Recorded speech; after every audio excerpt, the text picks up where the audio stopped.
A Squiggly Story by Andrew Larson and Mike Lowry.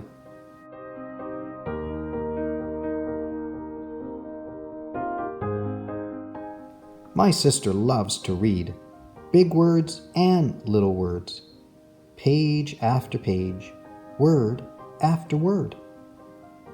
My sister loves to write, big words and little words, page after page, word after word. Sometimes I pretend I can write too. Big letters and little letters. Swirl after swirl, squiggle after squiggle.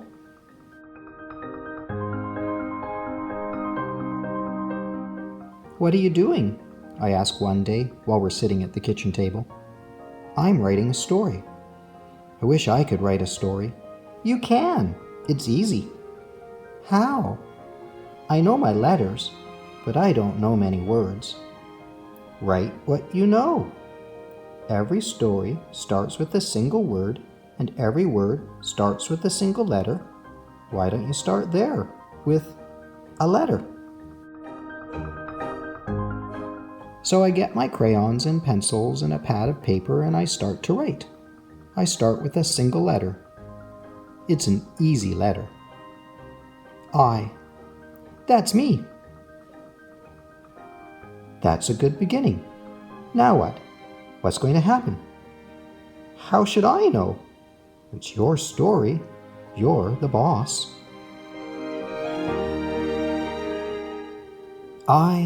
What? I'm stuck. What happens in my story? I draw a circle. It's a soccer ball. Then I write another letter. You.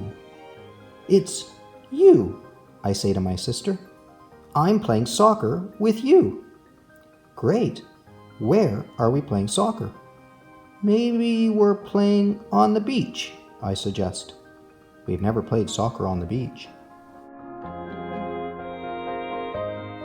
So I do a bunch of dots for the sand on the beach. Then I make a bunch of V's, big V's and little V's, wave after wave in the ocean. Now what? What do you mean? You have a beginning. Now we're in the middle of the story. Something else has to happen so we can get to the end. I'm stuck again. I start doodling. I doodle another V, but this time I doodle it upside down. Oh no! It's a shark! It's getting closer and closer. I flip the page to get away from the shark.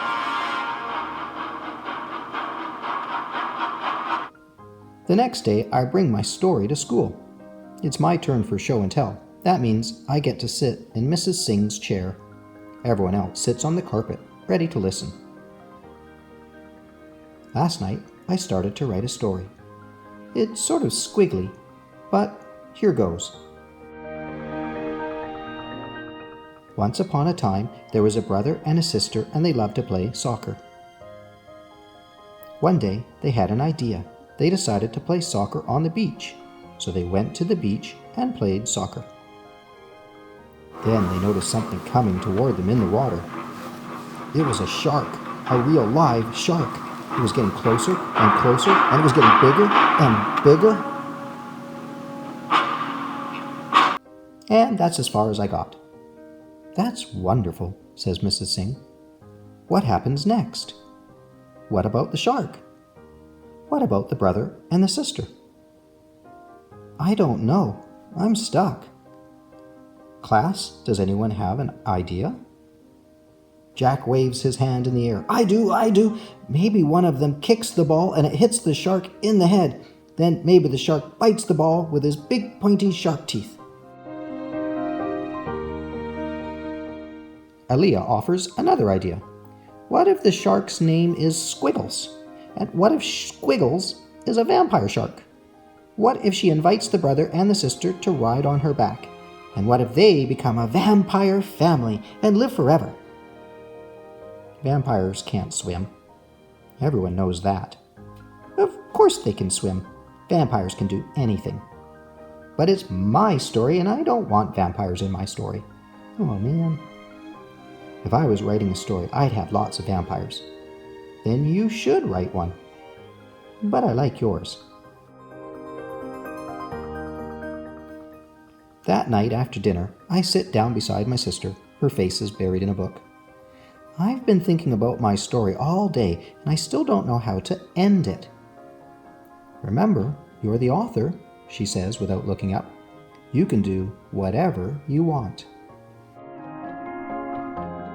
So I get my pencil and I start with a bunch of stars.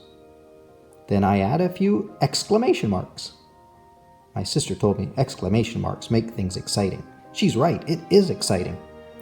I add a couple of slanty lines. What's going on? Asked my sister, looking up from her book. It's nighttime. The stars are out.